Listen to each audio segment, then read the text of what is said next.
Hello, dearest Arthur and all my wonderful peeps. How are you today on this rainy Sunday? Today I have Love Birds to read today for you. John walked down the street quietly. He knew no one in this new town. Been there a month, he and his mom, most of the summer gone, and he hadn't talked to anyone his age. Honestly, his mom told the neighbor, you think he didn't know how to talk. John's mom sure knew how to do that.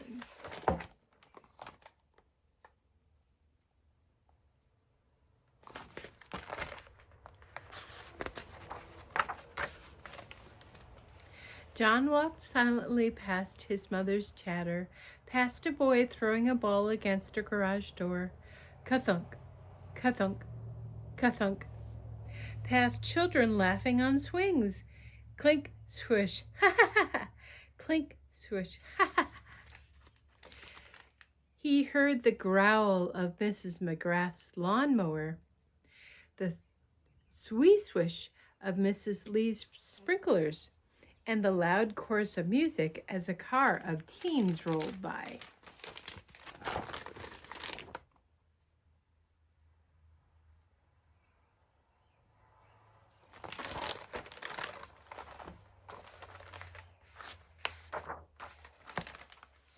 John may not have been talking, but he was sure listening.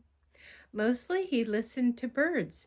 He listened to their dawn chorus in the early morning, bright cardinal with its piercing song, Carolina wren caroling joyfully, gulls in the field shrieking after the tractor, the tap-tap-tap of a woodpecker at work on a tree.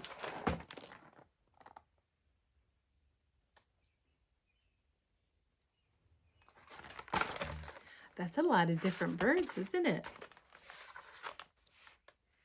Cheek-a-dee-dee-dee-dee-dee. He listened to the birds in the afternoon, crows conversing with dark caws, chickadees calling its own name, bubbly-voiced house wrens, and the raucous cry of jays.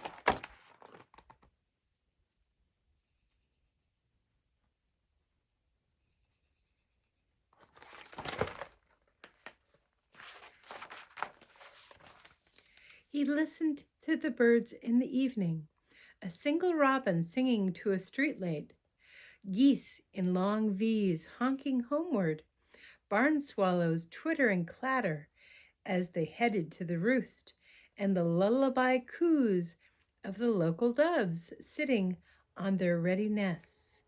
John always listened, especially for autumn owls.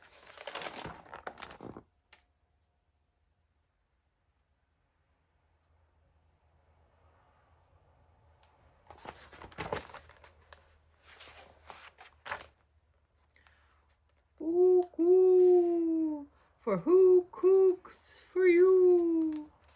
One early evening, in a small copse of trees behind his house, John heard, "Who cooks for you?" the song of the barred owl. He began to call back, imitating its voice, inviting it closer and closer, till the two of them were in a full duet. The call came threading through the trees, throaty and lovely. "Who cooks for you?"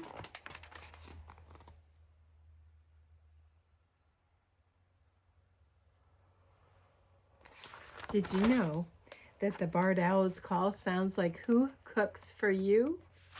Kind of neat. And when another owl responded from the nearby pines, "Who cooks for you?" John saw its shadow leave the woods. He moved toward it, a shadow himself. "Who cooks for you?" Only it wasn't a bird.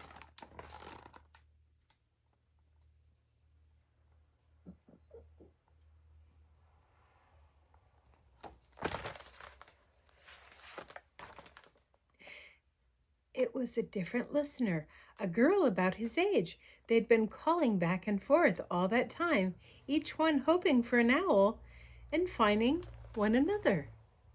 John didn't have time for disappointment, for the girl held out her hand. "Janet," she said, "I thought you were a bard." And then she laughed, a sound bubbly as a wren's song. "Not bard, John," he said, as he sounded as brassy as a jay.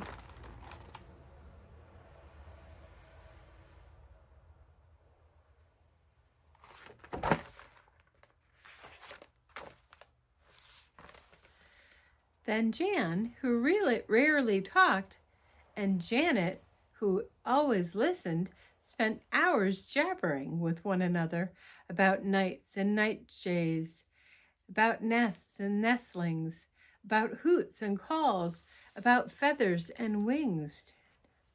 And still talking and still listening, they walked home together because, though they hadn't known it before, they lived just around the block from one another, an owl calls away.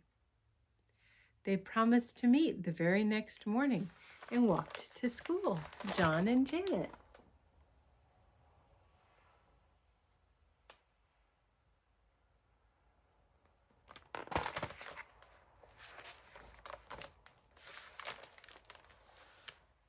From then on, when the sun rose and the birds began to sing, John and Janet added their own voices to the dawn chorus.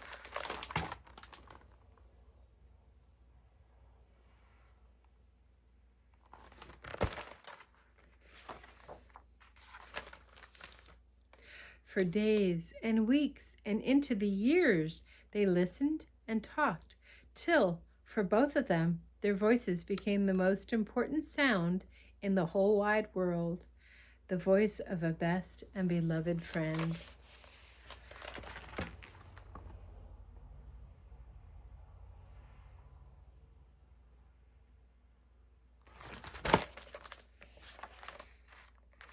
And that is the end of our story. Hope you enjoyed. I did. Love you all. See you soon. Bye.